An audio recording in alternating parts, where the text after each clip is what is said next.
Readings of Almighty God's words on the pursuit of the truth. How to pursue the truth. 11. The first practice for pursuing the truth: letting go. Letting go of the barriers between oneself and God, and one's hostility toward God. 1. Letting go of one's notions and imaginings about God. Letting go of one's notions and imaginings about God's work. F. God's work does not change people's innate conditions. It aims to change their corrupt dispositions. 6. Various manifestations of innate conditions, humanity, and corrupt dispositions. Our fellowship during this period has been about a specific topic involved in the principle of practice of letting go within how to pursue the truth. Innate conditions, humanity, and corrupt dispositions.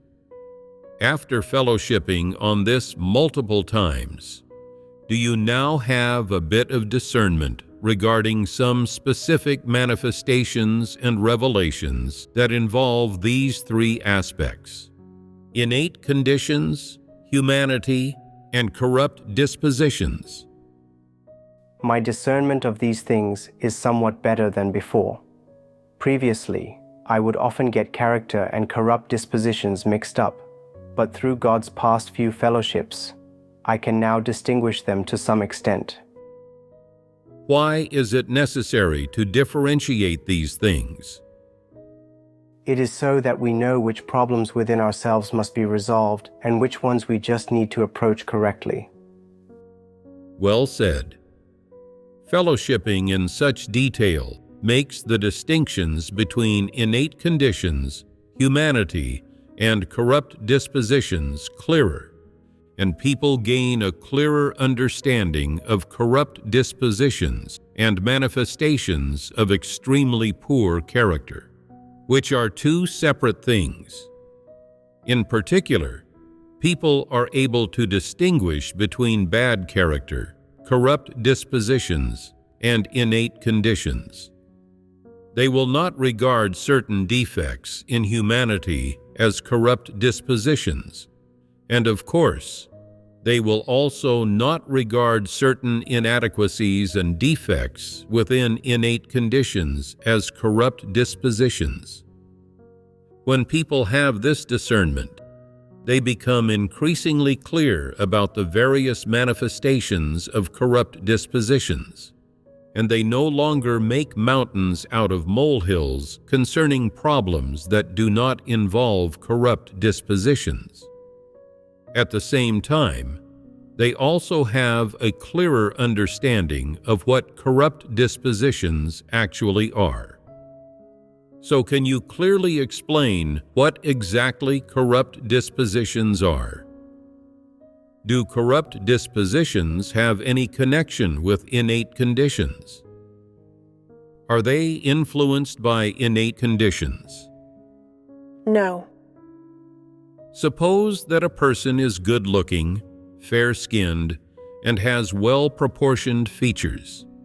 Can it be said that because they have a good appearance, they have no corrupt dispositions, that their humanity is as perfect and pure as their looks, that they are not at all arrogant or wicked, but exceptionally holy? Can this be said? No. Having fellowshipped like this, the distinctions between these three aspects, corrupt dispositions, innate conditions, and humanity, are basically clear now, right? They are easy to discern. Being skilled at doing business. Last time, we fellowshipped about loving to do business. Under which aspect should this manifestation of loving and liking to do business be categorized? Innate conditions. Why is it considered an innate condition? For one thing, it is an interest and a hobby. For another, if a person loves to do business and has a mind for business, they are naturally skilled at it without having engaged in professional studies, and are able to understand it and know how to make money, generate profit, seize business opportunities, and so on, without guidance from others. Then this person possesses a strength in doing business within their innate conditions. If a person innately possesses this strength, then it is certainly an innate condition, and innate conditions have little to do with influences received after birth. You see, some people start learning to do business at 15 or 16 years old while still in school. Whenever they've got something good, they think up ways to sell it. They even sell the birthday gifts their parents give them.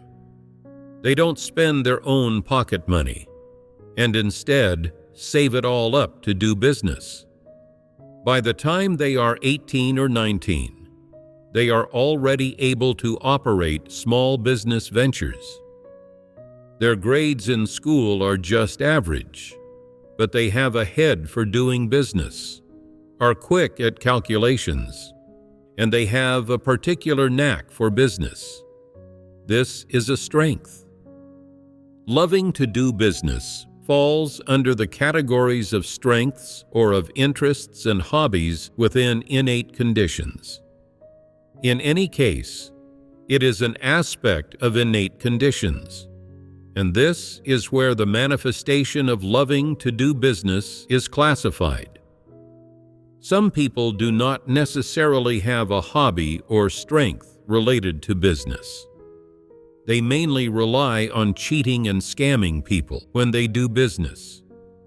They do not make money through their own hard work and striving, or by using legitimate business means and methods, but rather use fraud and deception in all forms and the exploitation of legal loopholes to achieve their goal of generating profit and making money. What kind of problem is this? Such people consistently conduct business in this way. Does this involve the substance of their humanity? Is such humanity good or bad? It's bad. How is it bad? When it comes to the humanity of such people, generally speaking, they have bad character. People's aim in doing business is always to make money. If you earn money through legitimate means of conducting business, this is an ability that you have, and it is a benefit brought by the strength God has given you. But if someone does not obtain money and profit through legitimate means of conducting business, but through fraud and deception in all forms, then such people are devoid of integrity and have low character.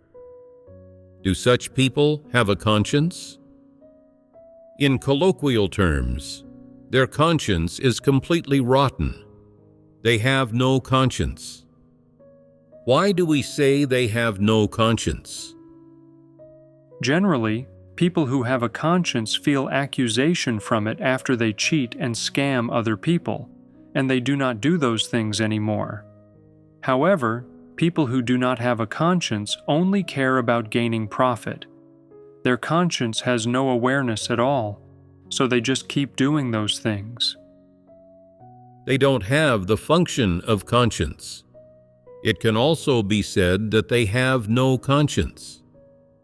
If they had a conscience, their conscience would function, and then, after scamming someone once, they would feel self-reproach from their conscience. Even though they made a profit, they would feel terrible inside. When they spent the money, their face would flush, and they would feel uneasy inside, feeling that what they did was dirty and base. Thus, from then on, they would never scam anyone again. No matter how big the potential profit was, they would never do it. This is the function of conscience. But those who are skilled at cheating, duping, and scamming others will do this every time they want to. After they succeed, they don't feel bad in their hearts when they spend the money. Once they've gotten their hands on the money, they think that they're clever and brilliant and feel delighted by and especially proud of the success of their scamming strategies. They sell goods with short wait. They sell fake medicine, fake ginseng, water-injected meat. Everything they sell is adulterated and deceptive. Every business venture they engage in involves scamming tactics and traps, and all the money they make is obtained through fraudulent means. No matter what business they engage in, they never conduct it in a rule-abiding way by charging the proper price. You see, some people specifically scam regular customers when doing business. For example, if you frequently buy from them and they know you have money, they will charge you 100 yuan for an item they sell to others for 10 yuan. They will even say, "I don't sell this to anyone else. I keep it just for you." See what a strong relationship we have. You're getting a good deal, aren't you? They scam people and even get them to feel grateful. What skilled scammers they are. People who do not have any sense of self-accusation in their conscience feel no reproach or awareness in their conscience, no matter what they do. So it can be said that such people have no conscience. Regardless of how their reason is, just judging by their conscience alone, these people are devoid of humanity and have low character. To what extent is it low? They have no conscience and no humanity. That is, they lack the awareness, function, and restraints of conscience that normal people have. Without these restraints, they are capable of doing anything. In doing business, they can engage in cheating and scamming. In any business operations, they can rig things and break the rules. They can commit any immoral act. Even when they build houses, they use shoddy materials. You see, what is the cause of those tilted buildings and building collapses in mainland China? It is because, in order to make exorbitant profits, the builders adopted substandard concrete mix ratios and steel rebar usage techniques, which already affected the condition of the buildings. As a result, not long after people move in, some buildings collapse. If there were a magnitude 5 or 6 earthquake, most of the buildings would collapse, and the consequences would be unimaginable. Those black-hearted contractors have no conscience at all. Upon seeing people die, they immediately seek out their backers to take countermeasures to deal with the situation. If their backers are strong enough and have countermeasures, the matter can be successfully covered up. Those few deaths are brushed off with some funeral expenses, and no one will be able to hold them accountable at all. Their conscience has no awareness, to say nothing of a few deaths, even if dozens, hundreds, or tens of thousands of people died. It would mean nothing to them. In their eyes, human lives are no different from those of ants. They mean nothing. Tell me, do such people have conscience? People who do not have conscience can be said to have no humanity. So, are their actions of cheating and scamming others while doing business revelations of corrupt dispositions? There are specific corrupt dispositions within this. What corrupt dispositions? Their characteristic and representative corrupt dispositions are deceitfulness and wickedness. Those who can engage in fraud and deception in all forms are especially deceitful. Sometimes, the means they use to scam and cheat people are ones that you would never expect, and you might even feel quite happy while you're being scammed by them, thinking that they're treating you quite well. Only after a long time do you wake up and suddenly realize you've been taken for a ride. And when you go looking for them, they've already disappeared without a trace. How sophisticated their means of scamming people are. In the 1980s and 1990s, industry and commerce were relatively developed in Guangdong, China. Certain comparatively advanced household appliances had not yet reached the inland areas, so some inland people traveled to Guangdong to buy them for the sake of keeping up with the trends. When the merchants realized that these customers were from the inland areas, they started thinking about how this was their chance to carry out a scam. Inland people bought tape recorders, televisions, and other appliances. After payment was made, the sellers even told them how long the warranty period was, and said that if there were any issues with the appliances, they could come back for an exchange, which made the customers feel that the after-sales service was quite good. As they were about to leave, the sellers said they needed to package the appliances, and then they took them to the back to wrap them up. But when the customers got home and opened the packaging, they found nothing but bricks and stones inside instead of appliances. Only then did they realize that the merchants had carried out a swap and that they had been scammed. The journey to go back to find them would be too long, and it would also cost them a lot in travel expenses. So they could only swallow the loss and learn a lesson from the experience. When you buy something, you must hand over the payment with one hand and take the goods with the other. And everything must be inspected in person to be certain that you're getting what you paid for. This kind of thing often happens to people who frequently go on business trips. Now, such incidents are no longer just occasional occurrences in a single city, but have become common.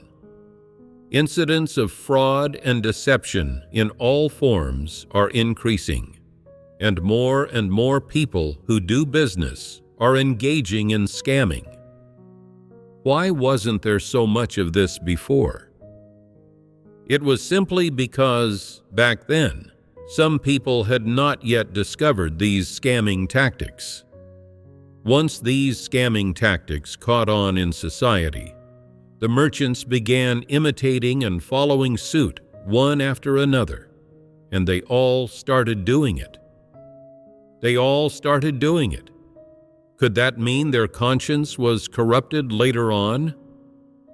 No, these people inherently don't have much conscience. It's just that previously, due to their level of experience or knowledge, they still hadn't figured out how to scam and cheat others like this. Later, with the corruption of the social climate, they have become increasingly ruthless and merciless in doing such things, and the nature of their actions has become increasingly vile. People like this use cheating and scamming means while doing business. So will they also cheat and scam people while they're doing other things? Their means and methods of doing business and their attitude toward things like cheating and scamming represent their humanity. They have this kind of humanity, so no matter what they do, even if it is not cheating and scamming others, it won't be any better than that. Because this kind of humanity is the basis upon which they do these things. No matter what they do, the nature of it is basically the same. They are simply devoid of the awareness of conscience. When these people become officials, their means of speaking and acting are the same as when they're doing business. They don't have the function of conscience. They cheat and scam, harm and kill people, and break the law. They are capable of doing anything that goes against humanity, morality, and moral justice. They behave this way in business as well as in politics. If they engage in scientific research, can their humanity change because the field they're involved in is different? No. Tell me, do such people have an advantage when it comes to performing general affairs work in the church? Some people say, so-and-so was once a big league boss or a CEO in the secular world. Their means of doing business are particularly clever, but just a bit indecent. Sometimes they cheat and scam people. I don't know whether promoting this kind of person to do general affairs work in the church is appropriate or not. Tell me, is this kind of person a good person? Are they a truly talented individual? Some people always regard these individuals as talented people and recommend all these people who have a bit of prestige in society, saying that so-and-so was a CEO or a senior executive, that another individual was one of the top 10 outstanding youths in society or an exemplary worker, and that others hold master's or doctoral degrees, or have worked as lawyers or journalists, or as civil servants or officials. The people who recommend these individuals actually lack spiritual understanding and do not understand the truth. They just feel that the various items of work in God's house need to be taken on by these talented people and elites from all walks of life in society. So they recommend these people to take on the role of supervisors for these items of work. After these people became supervisors, not only did they fail to handle the work well, but they also made a complete mess of it, resulting in chaos breaking out everywhere in the church's work. It was downright nonsense. All that these people could do was dare to act with unreasonable rashness, run amok committing misdeeds, be reckless and audacious, and brazenly carry out certain work. Aside from that, there wasn't a single item of work that they could truly do according to the truth principles. The biggest characteristic of these people is that they never seek the truth in anything they do and lack God-fearing hearts. Why are they able to become supervisors? One reason is that they believe they are elites, talented individuals, and pillars from all walks of life in society. So they think that they must assume key positions, take on major responsibilities, and play important roles after they come to God's house, that they must have prestige and be given respect, and that God's house cannot do without them. So they push themselves into the spotlight, trying to become supervisors and take on work. Another reason is that God's house also gives them opportunities. Since they are willing to do the work, they are allowed to give it a try. Regardless of whether they're competent or not, they have to be put through their paces. But these people do not have any genuine talent or real knowledge. Never mind whether they understand the truth and whether they can act according to the truth principles. Just in terms of their own caliber, talents, insight, their ability to comprehend various matters, their ability to view things, and their ability to handle affairs. Most of them do not have genuine talent or real knowledge. They do not have genuine talent or real knowledge. So why are they still so eager and proactive to take on major responsibilities and shoulder work? It is because their ambition and vanity are at work, and on top of that, they are brazen. They do not know their own true measure, but always want to show off.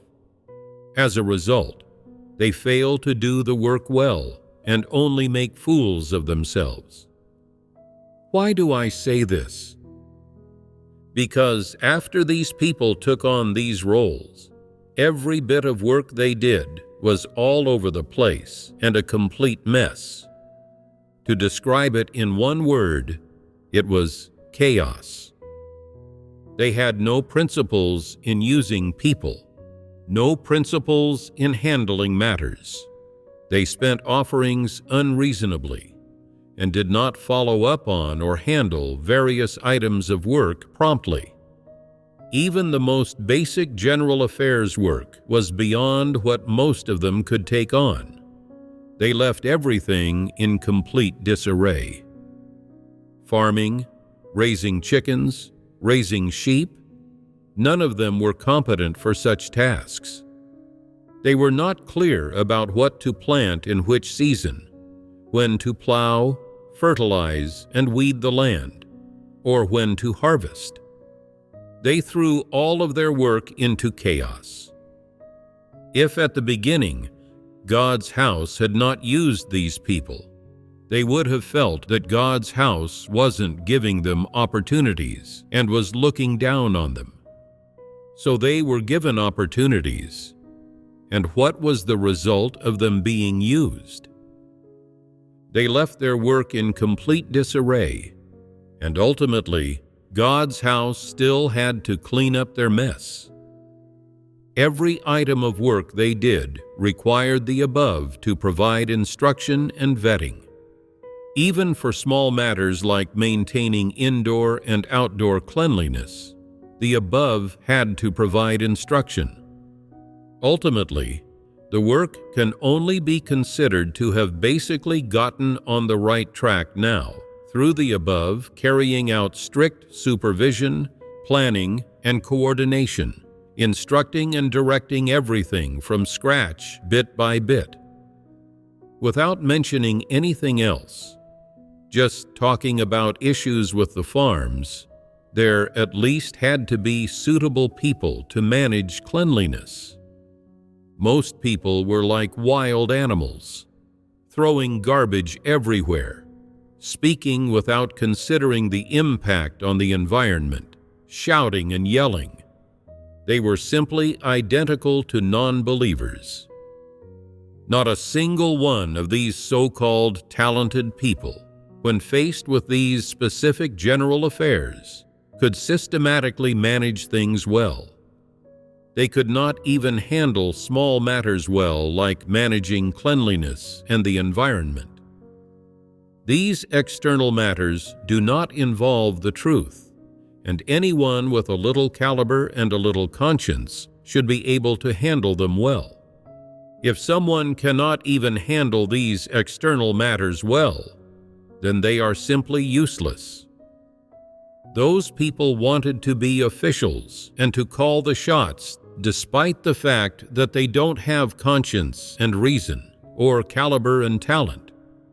When they were not allowed to be officials, they became defiant and argued and yielded to no one. Are they not devils? After God's house exposed and eliminated these devils, suitable people were chosen to manage the farm.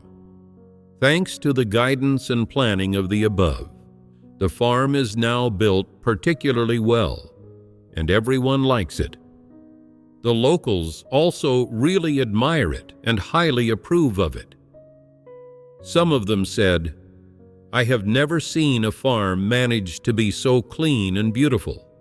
We couldn't transform it to this degree even in 10 years. How could you manage it so well, so quickly? How many years did it take you to transform it into this?" In fact, such great change took only 1 year, turning a wasteland into what the brothers and sisters see as a park, a garden. Some even said this place looks like a fairyland, like a painting. Proper planning and construction truly make a difference. This place was originally covered in dirt and mud, and there was garbage and mess everywhere. Later, through cleanup and regulation, it gradually improved. Over time, everyone has gotten used to this kind of living environment, to the point that if it becomes a little dirty or messy, some people are not even used to it. You see, through this kind of management, most people benefit and develop good living habits. It is only under the personal instruction of the above that this kind of construction could be achieved. By contrast, actually, none of these so-called talented people can do anything real. They cannot even manage basic cleaning work well. They don't know how to lay out a room in a way that looks appropriate, and they cannot see through to what kind of person is suited to do what duty. What kind of work can these people shoulder? They cannot do any work at all. They cannot even manage their own living environment. How could they be considered talented people? These people do not even have that bit of intelligence. They cannot speak clearly. They view things inaccurately, and they have no independent judgment. This shows that they are talented people in quotation marks, not people with genuine talent and real knowledge. Talented people must first possess certain qualities in their humanity, such as the ability to appreciate things, the ability to evaluate and appreciate things, and insight. If they do not possess these qualities, they only embarrass themselves when handling specific matters, and they cannot even manage and plan a single garden or 1 or 2 acres of land, nor make effective use of it. Then there's nothing talented about such people. You are not required to manage the entire earth. You are just being given 1 or 2 acres of land to manage well. That is, to tidy up so that they become beautiful and clean and turn into an elegant environment. How wonderful it'd be for people to live there. Even birds would not be willing to leave once they arrived. These so-called talented people are nothing at all. They cannot do any concrete work. There's nothing talented about them at all. They are lacking things in their humanity. They cannot do anything well, yet they still want to show themselves off and be leaders and workers, and still want to assume key positions and be supervisors. What kind of disposition is this? This is an arrogant disposition. Let's return to the topic of loving to cheat and scam people in doing business. What kind of issue is cheating and scamming people? One aspect of the issue is that such people's humanity is bad. They do not have conscience or reason. Judging from their behavior, then, what corrupt dispositions do they reveal? First of all, the disposition of such people is deceitful and wicked. Secondly, They are averse to the truth and intransigent. When they cheat others, the ruthlessness they display is viciousness. Regardless of whether their target is rich or poor, whether the target has money or not, they scam them all the same, showing no mercy. Such people's corrupt dispositions are quite severe in every aspect. Tell me, is it easy for such people to attain salvation? Judging by their corrupt dispositions, it is not easy for them to attain salvation. Then, in terms of their humanity, what aspect makes it difficult for them to attain salvation? Is there a root cause? They have no conscience. That's right. It is not easy for people who have no conscience to attain salvation. The faculty of conscience is already gone in them. It no longer exists.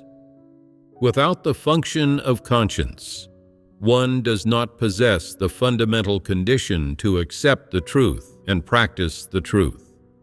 Thus, it is very difficult for them to attain salvation. It can also be said that they cannot attain salvation.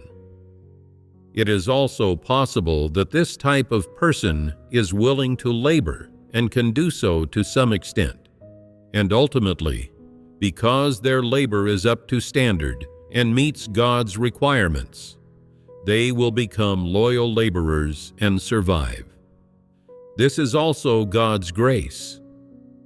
Though loyal laborers can survive, that does not mean they have attained salvation. To survive and to attain salvation are two different concepts. There is a gap and a distinction between them. The principles, boundaries, direction, and goals of a person's actions are, to a large extent, related to whether their humanity is good or bad. If a person loves positive things or has some sense of justice, then this shows that their conscience has awareness. It shows that this person has a bit of conscience. In their self-conduct, some people have no sense of justice, nor do they make any positive choices. They just love doing wicked things and are very repulsed by positive things. Especially when someone talks a bit about positive ways of acting, about how one must, in their self-conduct, have humanity, conscience, and moral boundaries and abide by rules. They see this as being preachy. Calling it being preachy is putting it nicely. In actuality, they disdain and mock you.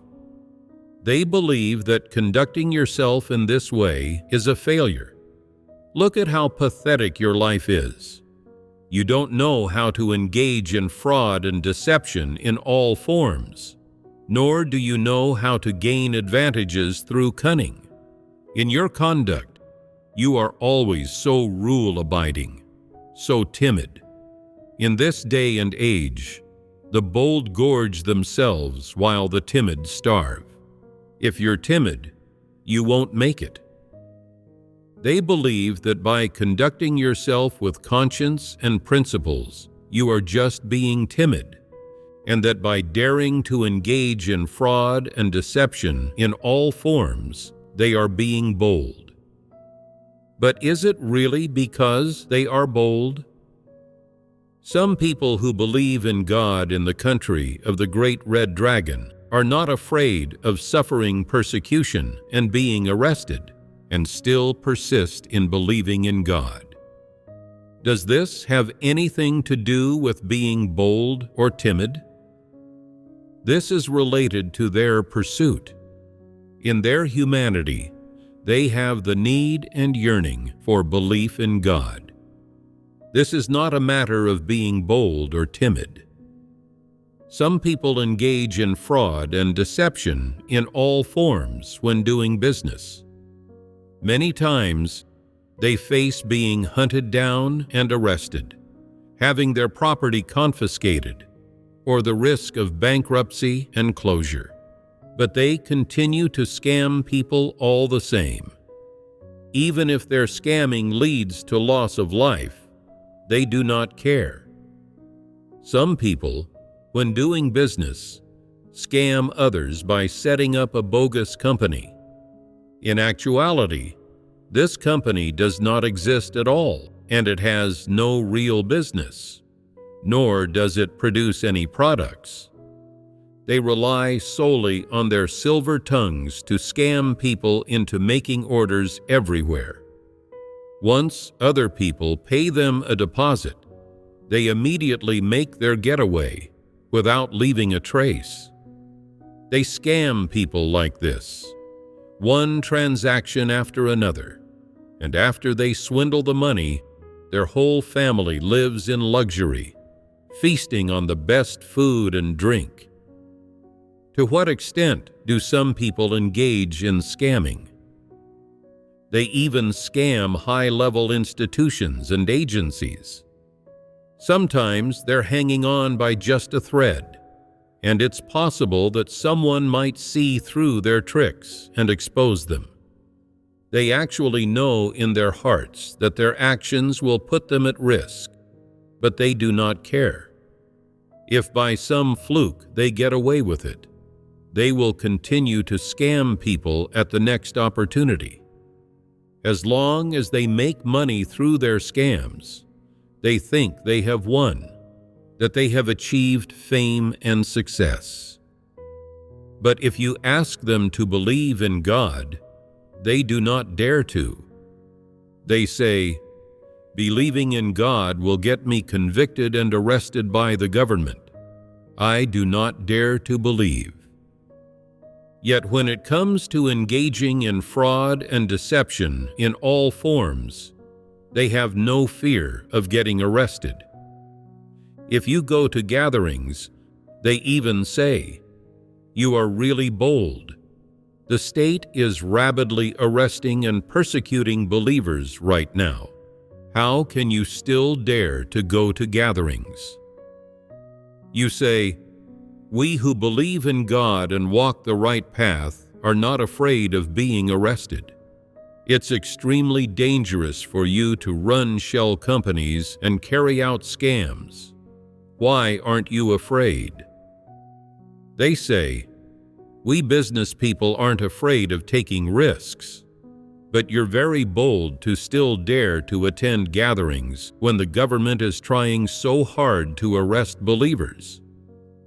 When they see that believers in God are being arrested, they do not dare to believe, but they are not afraid of being arrested for carrying out scams while doing business. What kind of wretch are they? Does this not show the difference in people's humanity? There is precisely this difference between people. People's corrupt dispositions are the same. They all have those same corrupt dispositions. But judging by differences in their humanity, some people will never be able to believe in God. They can never be members of God's house. Even if such people do believe in God, they can never attain salvation. From what aspect can this be seen? It can be seen from their humanity. Some people support their wives believing in God, but when their wives urge them to believe, they say that it's too dangerous and they do not dare to. Yet, in doing business, they engage in fraud and deception in all forms, and they do not care no matter how much danger they face. They are capable of breaking any law and dare to use any tactics. No matter how closely the government conducts monitoring or what convictions and sentences are handed out under the law, they do not care. They have no boundaries in how they conduct themselves. They do not care about consequences when they act, and they think that everything is fine as long as there is profit to be made. If such a person believes in God, they cannot gain the truth, and they cannot attain salvation. This is because they do not love the truth, only money. As long as they are doing business, they will cheat and scam others, and they will rig things. Their black heart manifests itself. Someone with this kind of character is completely done for. God does not save this sort of person. Some people say, "What if a person like this earns a lot of money and offers it to God's house?" God's house does not accept such money. God's house does not accept money that is not earned through legitimate means. That kind of person will engage in fraud and deception in all forms as soon as they conduct business. They have very poor humanity. How poor is it? If you ask them to search their conscience, they say, "I feel nothing. I don't know where my conscience is. I don't know what conscience is either, or how much it costs per pound." At that moment you understand. No wonder they make money faster than other people in the same business. No wonder customers all go to buy from them. This person uses devious tactics. They engage in shady practices when they do business, and their fraudulent behavior is really serious. But not only do they not see this as shameful, they even boast and brag, saying, "Look at you, doing business all serious and proper. You scam someone once, and you get so scared that your heart pounds. Look at me. I'm not afraid." As long as the Bureau of Industry and Commerce and the police don't get any evidence, it's all fine. Want to sue me? You have no evidence. Look at how cleverly I scam people. Can you do it? You can't. The moment you scam someone, you give yourself away. You don't have the tactics that I do. Your caliber is poor. What kind of person is this? They are an evil person. Is there any hope of redeeming them? They are beyond redemption. It is not because such people have corrupt dispositions that they can't be saved, but because their humanity is too poor. Poor in what way? Poor in that they have no humanity and no conscience. They have lost their conscience. What does it mean to have lost one's conscience? It means doing things without the boundaries of conscience. These boundaries are built upon conscience. Conscience constitutes the boundaries. No matter who you cheat by engaging in fraud and deception in all forms while doing business, whether it is a bad person or a good person, at any rate, the act itself goes against morality, conscience, and humanity. Once such a thing is done, you will feel self-accusation in your conscience forever. It will become a lifelong stain. If you are truly human, you should never do such a thing. No matter who the target of your scams is, and no matter the amount of money you scam, even if you scam evil people and bad people, it is still scamming. That is why, regardless of the circumstances or who you are dealing with, you should never scam people. This is having the boundaries of conscience in your self-conduct, and it is the restraining force that comes from the function of conscience. If you have the function of conscience, then you will have boundaries in what you do. If you do not have the function of conscience, you will cross those boundaries and be capable of anything. It can be said that individuals like this do not have the slightest bit of conscience and reason, and that they are worse than beasts. If some people think this statement is too extreme, let's put it another way. A person without the slightest bit of reason is like a beast. Are people without humanity not beasts? If someone is human yet has no humanity, then what is their essence? Is it not that of a beast? The difference between them and a beast is that they can walk upright, and they have language, whereas beasts do not possess human language ability. In order to profit, you are able to use all kinds of means and methods to engage in fraud and deception in all forms, whereas beasts have no such means.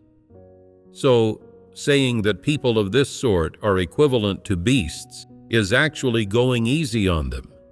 In fact, such people are truly worse than beasts. Can those who are worse than beasts attain salvation?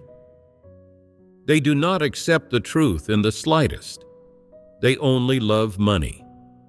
This is a problem with their nature, and no one can change it. Expecting such people to accept the truth is like expecting a rooster to lay eggs. It will never happen. Therefore, among corrupt humankind, excluding those who commit murder for profit or engage in criminal acts and violate the law, these people who engage in fraud and deception in all forms can be considered as having the worst humanity. They are the dregs of humankind, the degenerates of humankind. In this current era of great economic prosperity, there's an exceptionally large number of people like this who engage in fraud and deception in all forms while doing business. But no matter how many of these people there are, at any rate, such manifestations are enough to illustrate a problem of humanity. How a person's conscience is, as well as whether they have the boundaries of conscience. This is an indicator for measuring their humanity. How can someone who doesn't even have humanity possibly be saved? At the very least, one's humanity must contain the conditions to accept the truth. Those who engage in fraud and deception in all forms fundamentally do not possess the conditions to accept the truth within their humanity. So, if you ask them to accept the truth in order to cast off their corrupt dispositions, this will be impossible for them to achieve. Only those with conscience and reason can accept the truth and cast off their corrupt dispositions and thereby attain salvation, because their conscience has a certain level of awareness, and when they conduct themselves and act, their conscience can perform a certain function. When you fellowship on the truth with such people and talk about how to enter into the truth, how to cast off corrupt dispositions, which things are in line with God's intentions and which are not, and how people should act, they can accept and submit. It is appropriate to fellowship on the truth with such people. They are the right recipients. If you fellowship about the truth with those whose primary means of doing business is cheating and scamming others, you might as well be talking to a brick wall. So when it comes to such people who are doing business, just observe whether they use legitimate means in doing business and in their transactions and dealings with people, whether they have the restraints and boundaries of conscience, and whether their conscience can function in their transactions and dealings with people. If a person's conscience can function and exert a restraining force on them, then they are acceptable and are worth associating with. The gospel may be preached and the truth fellowshipped on to such people. If they are able to accept the truth, then there is hope for them to attain salvation. That's all for our discussion on loving to do business.